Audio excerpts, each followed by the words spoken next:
novega Audija Q6 e-tron sem se zamislil malo bolj praktično, da vidim, kako uporaben je za nekoga, ki želi takšen malo bolj prestižen električni križanec in ga skrbi, če gre lahko z njim recimo na dopust v Dalmacijo. Startu sem ob 3 s polno baterijo, po slabih 4 urah vožnje pa sem s 15% pripeljal do prve polnilnice. Začel je zelo obetavno, polnil se je celo z 270 kW, tako da bo tole hiter postank. No, 22 minut se mi je prej polnil od 15 do 80% pri zadru, tukaj pa 23 minut od 20 do 80% uraščane. Očitno imajo polnilnice neko omejitev, tako da gre največ 198 kW, Audi bi pa pogoltno še več. Ja, vem, vse imam nabasen. Tudi to je test, da vidiš, kaj gre vse not.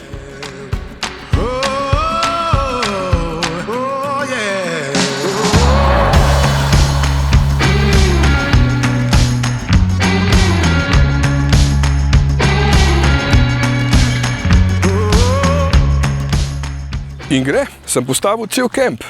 Poprečna poraba je bila na koncu 24,7 kWh, pot je trajala slabih 8 ur, recimo z Audijem Q5 z motorjem z notranjim zgorevanjem bi pa trajala 7 ur, pa ostali mi je še pol baterije, pa hitrost je bila ves čas lepa, nič šparanja.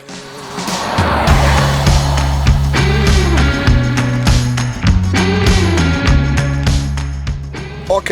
Prenočišče je postavljeno, zdaj pa vožnja. Količnik zračnega upora je solidnih, ne pa rekordnih 0,28, ampak je v avtu zelo tiho, ima odlično zvočno zatesnitev, ki tudi pri večjih hitrostih ne razočara. Poraba v resnici ni majhna, je pa na voljo še malenkost bolj aerodinamični Sportback, čeprav je meni ta klasični Q6 nekako bolj všeč, pa še malo bolj uporaben je. In ima res dobre matrične LED luči, ki zelo široko osvetlijo tudi okolico cestišča, ne samo daleč naprej. Motor ima 285 kW moči, motorja, ker ima 4-kolesni pogon, torej močnejši motor zadaj, še en približno za polovico šibkejši pa spredaj. V glavnem, po domače je moč 387 konjev, zato zelo lepo pospešuje, samo 5,9 sekunde potrebuje z mesta do 100 na uro. Leti pa največ 210 km/h, kar je seveda elektronsko omejena hitrost, kot pri vseh električnih avtomobilih. Q6 e-tron je prvi Audijev model, ki uporablja najnovejšo platformo PPE, Premium Platform Electric, z 800-voltnim omrežjem in to prinaša številne prednosti, predvsem pri polnjenju. To sem že dokazal na začetku, ker gre res hitro, to pa je tudi najpomembnejša lastnost dobrih električnih avtov, bolj kot sam doseg. Čeprav je tudi baterija tukaj zelo velika, 94,9 kV je neto kapaciteta, bruto pa okroglih 100 kWh. Sem pa končno navdušen tudi nad rekuperacijo, ker so končno poslušali voznike in ponudili več uporabnih stopenj. Najmočnejša ima do kar 220 kW za res konkreten pojemek, da praktično nikoli ne uporabljam več zavore. Meni je to zelo všeč, da vozim z enim pedalom, kdor želi pa seveda lahko še vedno vozi tudi na klasičen način in pač pritiska zavoro, ko je to potrebno. Evo, hiter postanek, potem pa naprej.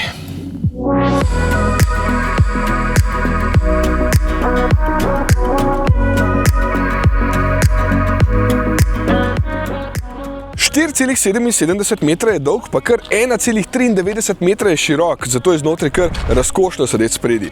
Je pa od Audija Q5 daljši za recimo 6 cm, da se boste lažje predstavljali, kam spada med Audijeve Q-je. Naslonček.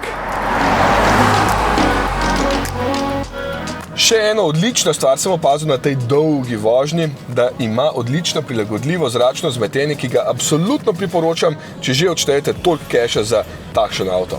Res lepo požira in to kljub ogromni masi kar 2400 kg, mogoče z mano še kakšno kilco več. Ampak ker je Audi želel, da se pelje malo bolj dinamično, je bilo to kar nujno. Občutek je dober, seveda je avto zelo težak, ampak dobro obvladuje maso z nizkim težiščem in tudi dobrim občutkom na volanu, kjer me moti samo preveč vseljiv lane assist, ki mi včasih kar malo trga volan iz rok in si ga moram potem izklopiti za več užitkov med ovinki. Takrat potrebuješ pač malo več prostora, ne pa samo točno v sredini voznega pasu, ne? Pa še eno stvar lahko pohvalim, tale gumb na volanu, kjer sem si nastavil izklop tečnega opozarjanja na hitrost. Samo en klik pa je zadeva rešena.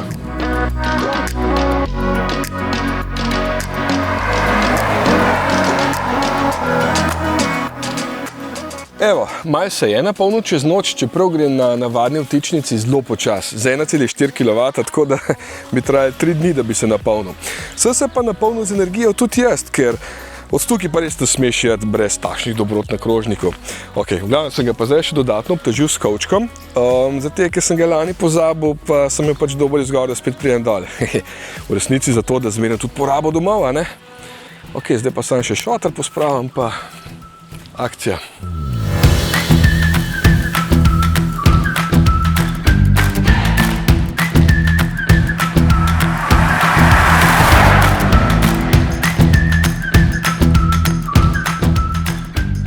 Povprečna poraba domov je bila potem še manjša, ampak to je bilo zaradi prometa, ker sem se moral počasneje voziti, tako da meritev ni bila lih primerljiva. Sem se pa spet lepo polnil. Na prvi polnilnici 200 kW, to je bila polnilnica omejena, ker na druge je pa potem šlo skar 280 kW. Celo pri 80% napolnjenosti je polnil z več kot 100 kW, tako da tukaj se je odrezal zelo dober in to je pomembno pri električnem avtu.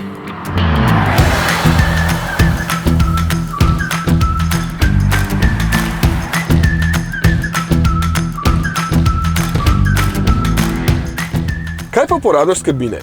Kar dobra, noter se pozna, da je avto res širok, ker se sedi odlično, seveda so tudi sedeži dobri, bi pa glede na velikost avta pričakoval še več prostora ali na zadnji klopi ali pa v prtljažniku. Saj ga ni mal nikakor, ampak recimo v našem ID.4, ki je vsaj za številko manjši avto, ga je več.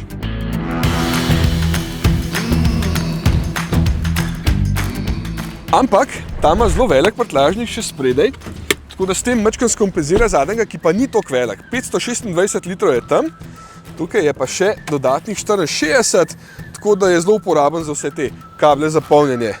Pa še prostor ostane.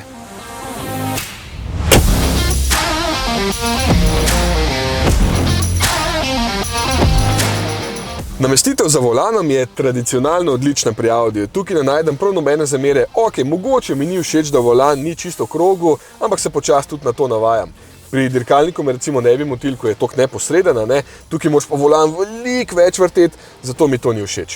Da ima za tempomat posebno ročico, v bistvu ni slabo, ker je kar uporabna, tile gumbi mi pa niso všeč, ker delujejo ceneno. Sicer so nekateri tudi občutljivi na dotik, ampak včasih ne deluje dobro, če imaš recimo mokre ali pa mastne prste, pa raj pritiskaš, pri tem pa ne deluje tako odzivno.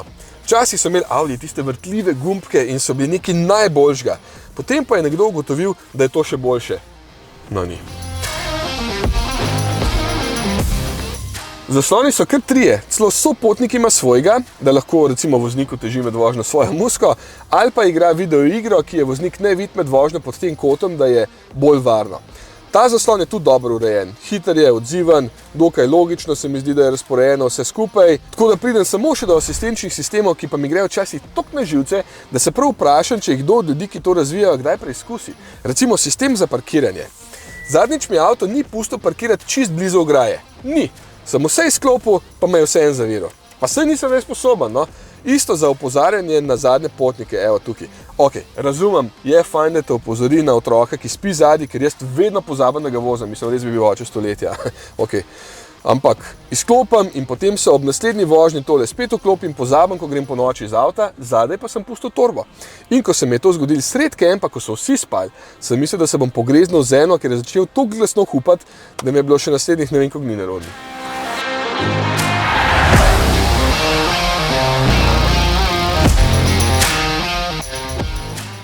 Sreče me tam ni noben poznal, pa sem zdaj že pozabil. Skoraj. Q6 e-tron je sicer odličen električni avto, ki se zelo dobro pelje, hitro polni, sicer veliko porabi, ampak ima k sreči tudi veliko baterijo in ima zadaj zunaj še zvočnik s posebej globokim zvokom, da okolica pri manjših hitrostih ve, da se pelješ. Recimo v kempu to pride zelo prav, da ti kakšen starejši občan ne skoči pred avto, če še sliši.